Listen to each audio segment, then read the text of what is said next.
नमस्कार मित्रांनो, iiiEMच्या मराठी चॅनलमध्ये तुमचं सगळ्यांचं स्वागत आहे. जसं की तुम्हाला माहिती आहे, ही चॅनल आम्ही आपल्या मराठी माणसाला एक्सपोर्ट इम्पोर्ट इंडस्ट्रीमध्ये आणण्यासाठी आणि आपला मराठी माणूस पण भारतातलं एक्सपोर्ट जे वाढून राहिलं त्यामध्ये सहभागी होईल त्यासाठी मी प्रयत्न करून राहिलो. तर तुमच्या मनात पण एक्सपोर्ट इम्पोर्टला घेऊन काही प्रश्न असतील, तुमच्या मनात पण काही एक्सपोर्ट इम्पोर्टला घेऊन विचार असलेले जे तुम्ही ठेवायला मागता, तर माझी रिक्वेस्ट आहे तुम्हाला की आमच्या चॅनलमध्ये जाऊन तुम्ही खूप सगळे व्हिडिओ आम्ही मराठीमध्ये बनवलेले आहेत.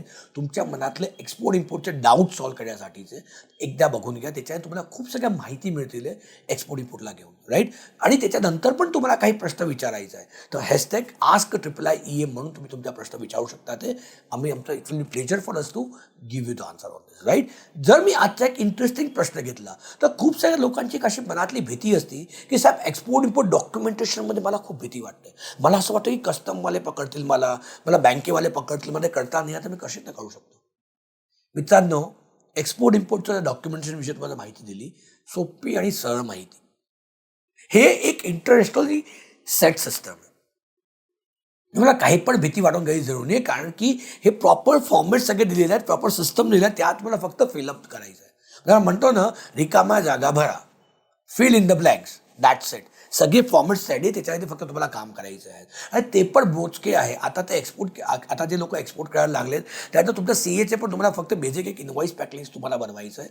बाकी सगळं ते तुमच्या सीएचेच काम करतो. शिपिंग बिल म्हणा की बिल ऑफ सेलिंग म्हणा, जे काही तुमच्या डॉक्युमेंट्सची रिक्वायरमेंट्स असते तुमचा जो कस्टम हाऊस एजंट असतो तोच करतो, राईट. त्याच्या मनातल्या भीती दूर करा. मनातल्या एक्सपोर्ट इम्पोर्ट डॉक्युमेंट्स घाबरायची जरूर नाही आहे. बँकेमध्ये पण जे डॉक्युमेंट्स द्यायचे आहेत ते पण आता एकदम सोपे सरळ होऊन गेले आहेत. तुम्हाला फक्त इनवॉइस पॅकिंग लिस्ट द्यायची, एक बिल ऑफ सेलिंगची कॉपी द्यायची आहे. इन्शुरन्स आता इन्शुरन्सची कॉपी ती पण तो इन्शुरन्स कंपनीवाला प्रोव्हाइड करतो. बिल ऑफ सेलिंग शिपिंग लाईनवाला देतो, राईट. शिपिंग बिल तुम्हाला कस्टममधनं मिळतं. तर तुम्हाला स्वतःला फक्त एकच डॉक्युमेंट बनवायचं आहे ज्याचं नाव आहे invoice and packing list, that's it. आणि खूप सगळ्या केसेसमध्ये invoice and packing list combine तुम्ही बनवू शकतात.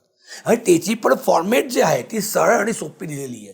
तुम्हाला फक्त त्या माहिती फिलअप करायची आहे, राईट. तर त्या एक्सपोर्ट इम्पोर्ट डॉक्युमेंटेशन घेऊन घाबरायची जरूर नाही आहे, राईट. जर तुम्ही प्रॉपरली त्या डॉक्युमेंटेशनला समजून घेतलं तर तुम्हाला काही पण भीती जराही वाटणार नाही आणि तुम्ही तुमच्या स्वतःचे एक्सपोर्ट जे आहे ते आरामात करू शकाल. म्हणूनच आम्ही जेव्हा एक्सपोर्ट इम्पोर्टचे प्रोग्राम करतो आमच्या पार्टिसिपंटला आम्ही एक्सपोर्टचे डॉक्युमेंट्स देऊन, म्हणजे सर्वात मोठं डॉक्युमेंट आपलं एक्सपोर्ट जे म्हणतो that is LC, letter of credit म्हणतात त्याला, डॉक्युमेंटरी क्रेडिट म्हणतात.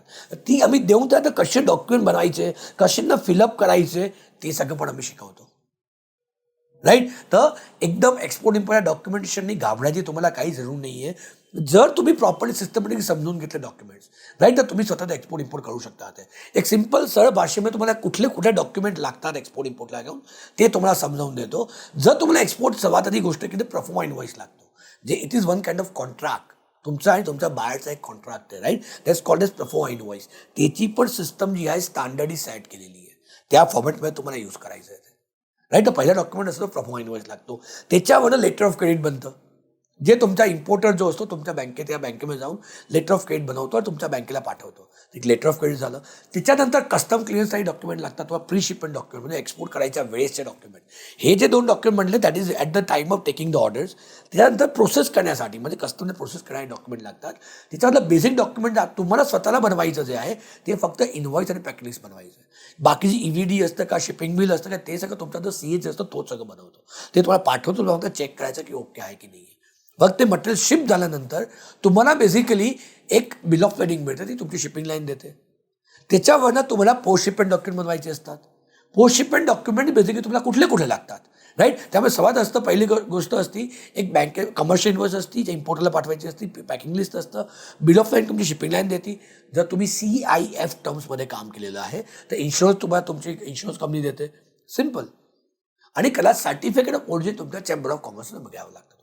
त्याची पण फॉर्मॅट दिली असते, फक्त फिल करून घेऊन द्यायचं असतं. जर तुम्ही प्रोफॉर्मा इनवॉइस प्रॉपरली बनवला आहे त्याची सगळे रेप्लिकेट कॉपीज असतात, बाकी काही अवघड नसतं. मित्रांनो, एवढं बेसिक डॉक्युमेंटेशन तुम्ही ज्ञान घेऊन घेतलं आणि प्रॉपर सिस्टम समजून जर तुम्ही काम केलं तर एक्सपोर्टमध्ये कधी पण तुम्ही फेल नाही होणार. प्रॉपर सिस्टम समजून काम केलं, राईट. तर माझी तुम्हाला गुजारिश आहे की तुम्ही एकदा basically proper export import knowledge घ्या, प्रॉपर एकदम एक्सपोर्ट इम्पोर्टला समजून घ्या. जर तुम्ही ते प्रॉपरली समजलं तर तुमचं पण एक्सपोर्ट इम्पोर्ट करणं खूप सरळ आणि सोपं राहील. राईट. आय एम शुअर तुम्हाला तुमचा आन्सर मिळाला असेल. अजून पण तुम्हाला एक्सपोर्ट इम्पोर्ट डॉक्युमेंटेशनला घेऊन काही प्रश्न असतील तर माझी रिक्वेस्ट आहे #AskReplyEM म्हणून तुमचे प्रश्न विचारा. It will much of my pleasure to give you the answer on this. Right. जर तुम्हाला व्हिडिओ आवडला असेल तर प्लीज आमच्या चॅनलला लाईक करा, शेअर करा आणि जास्तीत जास्त लोकांपर्यंत पोहोचवा. त्याच्याने आपले मराठी माणसं एक्सपोर्ट इम्पोर्टला घेऊन जागृत होतील आणि ते लोक पण एक्सपोर्ट पुढे वाढवण्यासाठी प्रयत्नशील राहतील. राईट.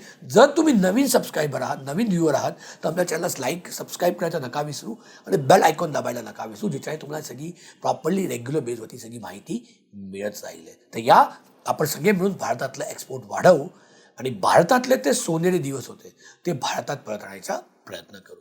जय हिंद, जय महाराष्ट्र.